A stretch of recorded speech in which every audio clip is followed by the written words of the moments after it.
Hello aspirants. स्वागत है आपका अपने यूट्यूब चैनल एड्यूज प्लेटफॉर्म पर, जहाँ पे हमारा मेन एम रहता है कि कैसे हम आपकी एजुकेशन को जो है इजी बनाएं। सो आज हम डिस्कस करेंगे 13 जुलाई के करंट अफेयर्स। सो अभी लास्ट 2 दिन में कोई भी वीडियो में अपलोड नहीं कर पाया, कुछ काम में बिजी हो गया था। बट अब से जो है रोज डेली जो है वीडियोस आएंगी, कोई संडे नहीं, कोई हॉलीडे नहीं। आज हम डिस्कस करते हैं 13 जुलाई के करंट अफेयर्स। और वीडियो स्टार्ट करने से पहले, अगर आपको ये हार्डवर्क अच्छा लगता है तो आप हमारे चैनल को सब्सक्राइब कर सकते हैं। साथ ही एक नोटिफिकेशन की बेल रहेगी, उसे भी आप प्रेस कर दीजिएगा, जिससे कि जब भी हमारी कोई न्यू वीडियो अपलोड होती है तो आपको उसकी नोटिफिकेशन आ जाएगी। और चैन ये वीडियोस को लाइक कीजिएगा, कमेंट कीजिएगा, अपने दोस्तों के साथ शेयर कीजिएगा जो किसी भी कॉम्पिटिटिव एग्जाम की तैयारी कर रहे हो। स्वागत करते हैं आज का। और आज हम डिस्कस करेंगे 13 जुलाई के करंट अफेयर्स। बढ़ते हैं आगे। स्टार्ट करते हैं पहले क्वेश्चन के साथ। तो हाल ही में जो है एक एक बायलैटरल ट्रेड से रिलेटेड ये न्यूज़ है। बायलैटरल ट्रेड मतलब ये होता है कि मतलब किसी भी दो कंट्रीज के बीच में ट्रेडिंग होना, गुड्स एंड सर्विसेज की या फिर इन्वेस्टमेंट्स की। तो इसमें जो है बायलैटरल ट्रेड हुआ है बिटवीन इंडिया एंड जैसे कुछ कंट्रीज हैं यहाँ पे, बांग्लादेश, नेपाल, रशिया एंड भूटान। इनके बीच में जो है एक बायलैटरल ट्रेड हुआ। अब बस जो होगा वो होगा रुपीज में। देख लेते हैं वो कौन सी कंट्री है। तो जैसे कि बांग्लादेश में, मतलब बांग्लादेश और इंडिया के बीच में जो है, अब जितने भी बायलैटरल ट्रेड्स होंगे वो रुपीज में होंगे। तो पहले क्या होता था कि पहले जो बायलैटरल ट्रेड्स होते थे बिटवीन इंडिया एंड बांग्लादेश, वो होते थे ढाका। यानी कि उनकी जो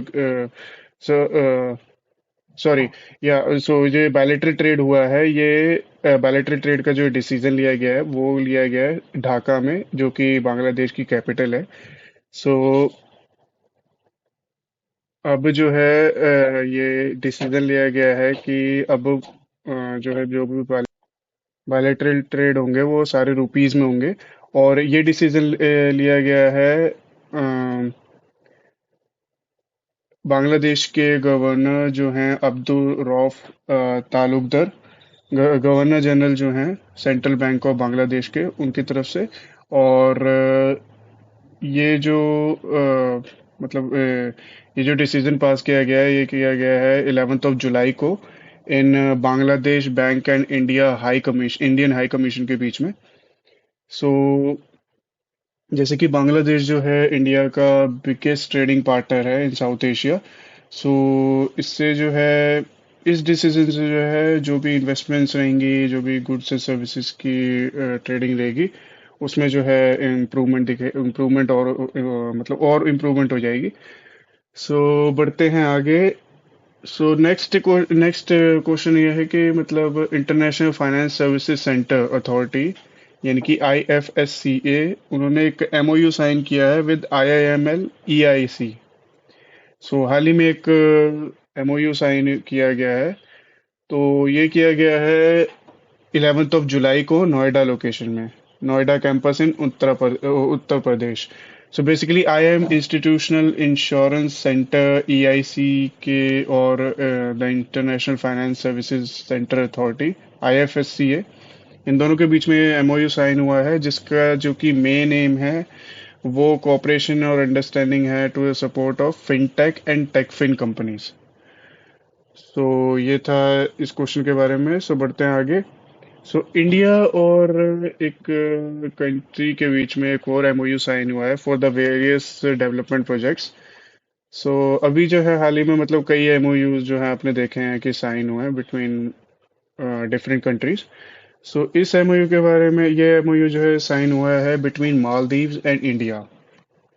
और इसमें जो है बेसिकली ये जो MOU साइन हुआ है between union external affairs minister S Jaishankar ji और मालदीव के प्राइम मिनिस्टर अब्दुल्ला शाहिद जी के बीच में। ये हुआ है हैदराबाद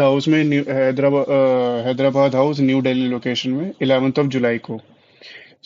ये जो MOU साइन हुआ है इन दोनों कंट्रीज के बीच में, वो इसका जो मेन एम हम देखें तो कई प्रोजेक्ट्स के लिए, स्पोर्ट्स से रिलेटेड चीज़ों के लिए, और mental ward hospital, school digitisation projects, और preservation of hospitals and culture.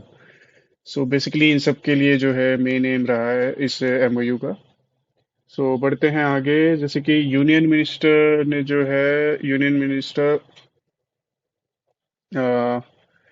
है हाल ही एक ग्रीन बीएचईएल करके एक इनिशिएटिव को लॉन्च किया है for the growth of sustainable growth and development. So ये इनिशिएटिव जो लिया गया है honourable union minister of heavy heavy industries doctor Mahendra Nath Pandey ji के द्वारा at the corporate office of Bharat Heavy Electricals, यानी कि बीएचईएल की फुल फॉर्म है भारत हैवी इलेक्ट्रिकल्स। सो जितने भी ये फुल फॉर्म जो है आपको याद कर लीजिएगा, ये एग्जाम में बहुत इंपॉर्टेंट रहते हैं। सो भारत हैवी इलेक्ट्रिकल जो कि न्यू दिल्ली लोकेशन में है, वहाँ पे ये इनिशिएटिव को जो है लॉन्च किया गया है। और इसमें जो है बेसिकली जो एनवायरनमेंट में जो सस्टेनेबल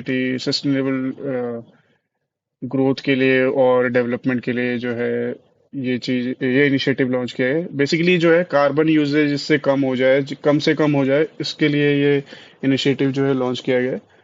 और बढ़ते हैं आगे, तो हाल ही में जो है एक इंडिया का एचएएल ऑफिस जो कि मलेशिया में है, उसे ओपन किया गया है by the defence for defence industry corporation. तो मतलब ये डिफेंस मिनिस्ट्री से रिलेटेड है। सो ये इनोग्रेट किया है श्री राजनाथ सिंह जी ने। और ये एक रीजनल ऑफिस है हिंदुस्तान एरोनॉटिक्स कंपनी का, एचएएल का। और इसके ये जो इनोग्रेशन हुई है, ये हुई है कुआलालंपुर में, मतलब जो कैपिटल है मलेशिया की, कुआलालंपुर वहाँ पे। और 11th ऑफ जुलाई को इसमें जो है बेसिकली डिफेंस को जो है डिफेंस एक्सपोर्ट्स को बूस्ट करने के लिए ये बेसिकली ये चीज हुई है। सो इसमें जो है बेसिकली इसमें इंडियन डिफेंस डिपार्टमेंट और एक को जो है मतलब फैसिलिटेट करने के लिए डिफेंस इंडस्ट्रियल कोऑपरेशन में बिटवीन टू कंट्रीज। सो बढ़ते हैं आगे। सो हाल ही में एक कंट्री को जो है एक स्टेटस अचीव हुआ है, बीइंग द कंट्री दैट जिन्होंने सक्सेसफुली लॉन्च किया है वर्ल्ड का पहला लिक्विड मीथेन रॉकेट। सो ये जो लॉन्च किया गया है, ये किया गया है चाइना के थ्रू। सो चाइना ने जो है हाल ही में एक रॉकेट लॉन्च किया है, जो मतलब मीथेन मतलब जो वर्ल्ड का पहला रॉकेट है जो मीथेन लिक्विड ऑक्सीजन के थ्रू ऑपरेट करता है। सो इस एक मतलब चाइना की प्राइवेट स्पेस एजेंसी है लैंडस्केप, उन्होंने ये रॉकेट जो है लॉन्च किया है। और इस रॉकेट का नाम जो है वो है जूहुक 2 कैरियर। और ये लॉन्च हुआ है 12 जुलाई को।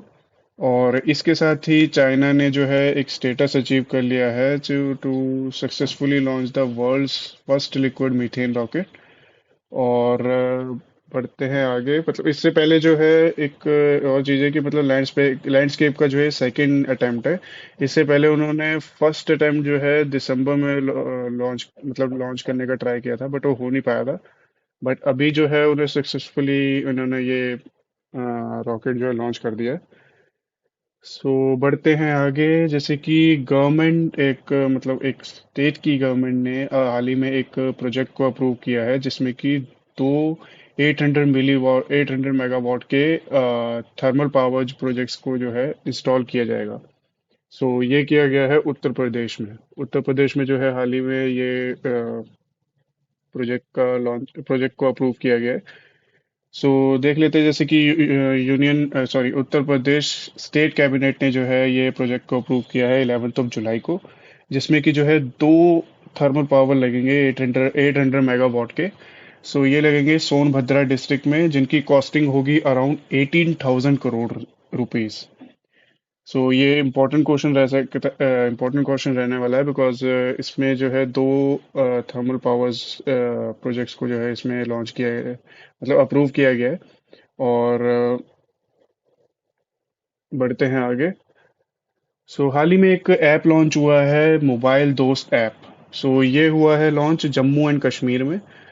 तो जम्मू एंड कश्मीर में हाल ही में एक मोबाइल दोस्त ऐप जो है लॉन्च किया गया है, जिससे कि बेसिकली जो है इस ऐप के थ्रू सिंक कर सकते हैं इंटीग्रेटेड विजन ऑफ आपका मोबाइल हमारा दफ्तर।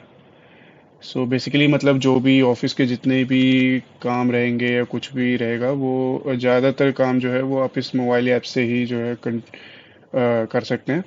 सो बेसिकली ये जम्मू एंड कश्मीर में लॉन्च किया गया है। सो इस ऐप का लॉन्च करने का जो मेन एम है वो ये है कि मतलब एक प्लेटफॉर्म जो है सिटीजन्स को प्रोवाइड कर देगा, जिससे कि जो भी उन्हें कुछ भी एक्सेस हो किसी भी मतलब डॉक्यूमेंट से रिलेटेड या कुछ भी मतलब ऑफिशियल वर्क से रिलेटेड, तो ज़्यादा से ज़्यादा वो यहाँ से मतलब अपना जो भी काम है किसी भी चीज़ से रिलेटेड, तो वो यहाँ पे कर सकते हैं। सो बढ़ते हैं आगे, जैसे कि डीजीसीए यानी कि डायरेक्टरेट ऑफ सिविल एविएशन, इन्होंने जो है हाल ही में एक अप्रूव किया है तमिलनाडु का first flight training facility institute, जहाँ पे जो है फ्लाइट ट्रेनिंग की जो है फैसिलिटी प्रोवाइड की जाएगी। सो ये जो है अप्रूव किया गया है, इसका एस्टेब्लिशमेंट वो किया गया है 11 जुलाई को। सो ये जो है स्पेशल फ्लाइट ट्रेनिंग सेंटर होगा तमिलनाडु में for the EKVI flight training institute operating at the Salem airport. So ये आपके लिए जो है इम्पोर्टेंट न्यूज़ रह सकती है, बिकॉज इसमें जो है तमिलनाडु में जो है पहला ये special flight training centre launch किया जा रहा है, और ये किया जा रहा है सलेम एयरपोर्ट पे। सो ये जो है 36th DGCA का फ्लाइंग ट्रेनिंग सेंटर है जो कि अप्रूव हुआ है इन इंडिया, और फर्स्ट फ्लाइंग ट्रेनिंग सेंटर जो है वो है तमिलनाडु का। तो इसमें आपके दो क्वेश्चन बनते हैं। सो पहला जो है ये है कि 36 DGCA ने जो है 36 अब सेंटर जो है ये अप्रूव किया है, फ्लाइंग ट्रेनिंग सेंटर, और तमिलनाडु का जो है फर्स्ट फ्लाइंग ट्रेनिंग सेंटर है ये। सो बढ़ते हैं आगे। सो हाल ही में जो है एक अपॉइंटमेंट हुई है ambassador of India to Lithuania. So basically ये कंट्री है, मतलब यूरोप में है ये कंट्री। और जैसे कि देवेश उत्तम जी को जो है हाल ही में इस मतलब इंडिया टू लिथुआनिया में जो है एज एन एम्बेसडर अपॉइंट किया गया है। सो जैसे कि देवेश उत्तम जी जो हैं वो 2003 बैच के IFS ऑफिसर हैं, जिन्हें हाल ही में अपॉइंट किया गया है to the new ambassador of India to Lithuania by the ministry of external affairs 11 जुलाई को। मतलब ये बताया गया है मिनिस्ट्री ऑफ एक्सटर्नल अफेयर्स की तरफ से 11 जुलाई को। सो सो मई में जो है उन्होंने ये चार्ज लिया था as a Lithuanian ambassador to India, और पहले जो थे एम्बेसडर वो थे डियाना मिक्की विसन। तो मिनिस्ट्री ऑफ एक्सटर्नल अफेयर्स ने मतलब ये बताया है कि इस अपॉइंटमेंट के थ्रू जो है अच्छे रिलेशन रहेंगे बिटवीन इंडिया एंड लिथुआनिया। सो बढ़ते हैं आगे, जैसे कि हाल ही में जो है एक GST पे जो यानी कि गुड्स एंड सर्विसेज टैक्स जो है उसे कम किया गया है 18% से 5% के लिए। So basically union finance minister की तरफ से ये डिसीजन लिया गया है, जिससे कि जितने भी स्टेट्स में और यूनियन टेरिटरीज में जितने भी सर्विस टैक्स लगते थे फूड एंड बेवरेजेस पे थिएटर्स में, उसे 18% से 5% तक घटा दिया गया। सो बढ़ते हैं आगे। सो ये भी आपके लिए एक इम्पोर्टेंट क्वेश्चन हो सकता है, बिकॉज हाल ही में जो है इंडिया ने 3 गोल्ड मेडल जीते हैं कॉमनवेल्थ वेट लिफ्टिंग चैंपियनशिप में, जो कि हुई थी या सो बेसिकली 3 गोल्ड मेडल जो हैं इसमें जीते गए हैं इंडिया के थ्रू। सो बेसिकली ये जो चैंपियनशिप हुई थी ये हुई थी 12 जुलाई को नोएडा उत्तर प्रदेश में गौतम बुद्ध यूनिवर्सिटी में। और इसमें जो प्लेयर्स हैं जिन्होंने ये गोल्ड मेडल जीता है, पहली तो हैं ज्योत्सना सबा, जिन्होंने गोल्ड मेडल जीता है in the 40 kg youth category. और सेकंड हैं अस्मिता, जिन्होंने 45 KG youth and junior category में जो है गोल्ड मेडल जीता है। और थर्ड जो हैं वो हैं कोमल कोहर, जिन्होंने 45 केजी सीनियर कैटेगरी में जो है ये मतलब ये गोल्ड मेडल जीता है। सो ये थे कुछ प्लेयर्स के नाम, तो ये उन तीनों प्लेयर्स के नाम है जिन्होंने गोल्ड मेडल जीता है हाल ही में। सो ये आपके लिए बहुत ही इंपॉर्टेंट क्वेश्चन रहने वाला है, बिकॉज इसमें जो है डिफरेंट कैटेगरीज में जो है गोल्ड मेडल जीते गए हैं in the Commonwealth weight lifting championship, जो कि हुई थी नोएडा में, उत्तर प्रदेश में। सो बढ़ते हैं आगे। एक और स्पोर्ट्स से रिलेटेड न्यूज़ है ये। मतलब सिल्वर मेडल जीता गया है इंडिया के through 2023 world para athletics championship में। सो ये जीता गया है कुमार निशद कुमार जी के द्वारा। और ये जीता है हाई जंप T47 कैटेगरी में at the ongoing 2023 world para athletics championship. So ये जो है मतलब निशद जो है इस इसमें जो है सेकंड एथलीट जो है, सेकंड एथलीट हैं जिन्होंने ये मेडल जीता है इस इवेंट में। सो ये था आज के कुछ करंट अफेयर्स। हाँ, सो ये था आज का हमारा लास्ट क्वेश्चन करंट अफेयर्स का। सो अगर आपको ये वीडियो अच्छी लगती है तो आप वीडियो को लाइक कीजिए, कमेंट कीजिए, दोस्तों के साथ शेयर कीजिए। और आपको जो भी कोई डाउट हो या किसी टॉपिक पे या किसी पर्टिकुलर टॉपिक पे आप वीडियो चाहते हो, तो आप हमें कमेंट बॉक्स में भी जो है कमेंट कर सकते हैं। और मिलते हैं आपको कल 14 जुलाई के करंट अफेयर्स के साथ। और तब तक के लिए टाटा एंड बाय बाय।